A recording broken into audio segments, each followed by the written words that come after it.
What's going on, everyone? I'm Mr. Martian, and welcome back to my channel. Today I'm trying something new, and I really hope that this does well, because I think that this will not only be fun for me to make, but also fun for you guys to watch.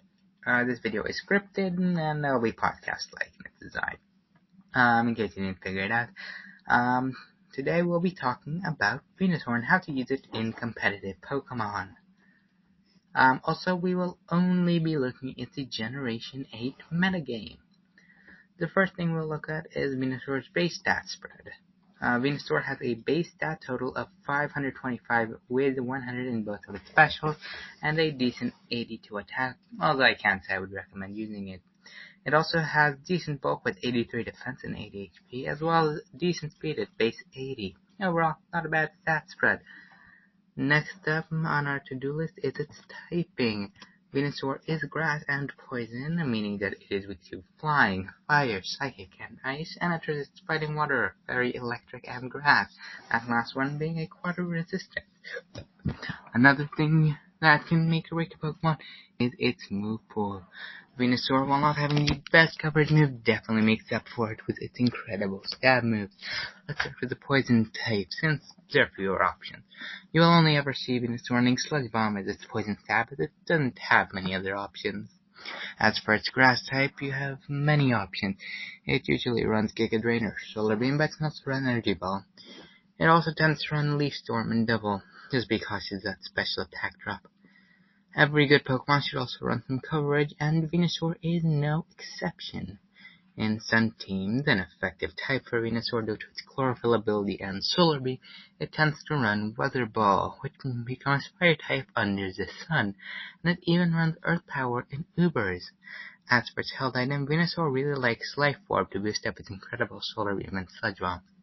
If you want a more support-based Venusaur, may I introduce you to Subseed Venusaur. This set is almost always the same running substitute, Leech Seed, Giga Drain, and Sludge Bomb with Black Sludge for more recovery. Black Sludge also helps deter any trick shenanigans due to the damage that Black Sludge deals to non-poison type Pokemon.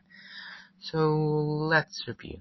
We have 3 sets for our favorite bulbous Pokemon, Sunsweeper, Giga Drain, and Subseed. Sunsweeper, probably the most effective set for Venusaur, and Solar Beam, Sludge Bomb, Weather Ball, and your choice of Leech Seed, Toxic, or Earth Power.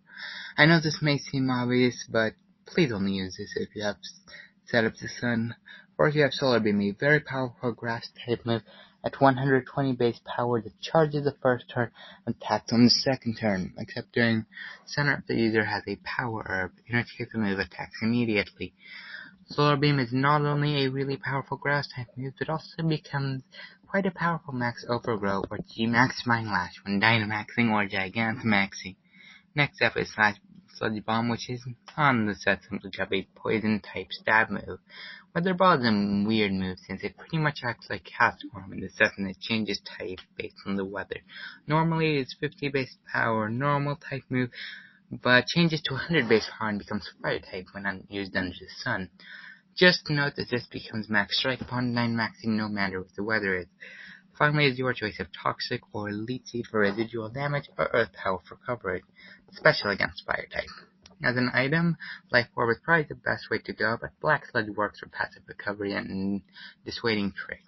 Of course, whenever you're on Venusaur in the sun, you want to give it Chlorophyll to double its speed. But Sun isn't always an option, in which case I would suggest using one of these 2 sets, Giga Drain or Subseed. Let's start with Giga Drain, which obviously uses Giga Drain as its primary grass stab. You can use Energy Ball if you want, but Giga Drain is usually a better option. Sludge Bomb once again makes a return as the only good poison stab, and there's not much to talk about here. Next move is Power, once again to serve as a strong coverage move for those pesky fire types. Finally, I would run Toxic or Leech Seed because any extra damage you can get off is nice since none of your moves go over 90 base power. In terms of item, you can really use whatever you want. Life Orb and Black Sludge being the most effective once again.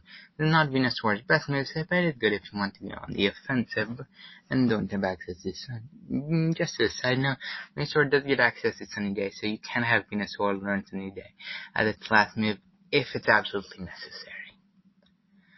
Finally, we have Subseed Venusaur. This set, if you didn't already guess, makes use of Substitute and Leech Seed to get off as much residual damage as possible. Unfortunately, this type of set really only works on stall teams or the wall breaker for offensive teams. As I've mentioned earlier, our first two moves will be Substitute and Leech Seed, with the final two being Giga Drain, which you can swap Protect and Giga Drain, which you can swap usage once the opponent has been seeded, as long as you remember to set up your substitute when it fades. The set almost always runs Black Sludge as an item, and it doesn't really matter what your ability is, since neither Overgrow or Chlorophyll will help set up a substitute or seeds. And while a Pokemon may be good by itself, it can strive when put in a good team. As I've mentioned before, Venusaur can be run on an offensive Sun team, a regular offense team, and even stall team. Venusaur pairs up surprisingly well with physical Tangrowth with Swords Dance, Solar Blade, Earthquake, and Knockoff. Every good Sun team must also have a Fire type, and I think Rotom Heat actually works surprisingly well with a set of Nessie Cloud, Discharge, Overheat, and Toxic or Will-O-Wisp. Charizard also works well using its powerful Fire Blast and Air Slash to wreck through everything and anything in its path. This set uses Roost to stay healthy and Ancient Power for some coverage.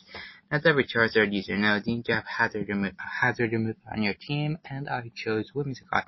I went full support with Whimsicott running Defog, Sunny Day, Leech, and Protect. Obviously, I need to set up the Sun in order to sweep under the Sun. I chose Torkoal because it's slow. Ninetales is also really good, but Torkoal also has a bulk, which is important for a Pokemon whose job is to stay around for the whole game. It's very important to run Min-Speed Torkoal to outslow Hippowdon. I ran Eruption, Earth Power, Body Press, and Ancient Power, as well as forcing my handless turtle to hold the Heat Rock and make the Sun last longer. One thing that I've been neglecting for the entirety of the video is Venusaur Gigantamax form.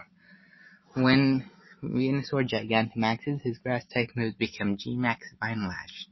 If this move successfully hits, all non-Grass type Pokemon on the opposite side of the field take 1/6, or about 16% of their max HP at the end of every turn for 4 turns. It's much better than the regular Grass type move of Max Overgrow, with sets of grassy terrain. Unfortunately, all G-Max forms are reversed, even if the actual Pokemon of the G-Max move isn't actually good. Now that you have all the information you could possibly need about Venusaur and how to fit onto a team, I just want to point out 2 things about this series. Number 1, this will not replace what I have been doing, simply trying out something new. Number 2, I want to try it and release 2 of these a month. So with that out of the way, you can find the link to Sun Team that I described in the description of this video, and goodbye.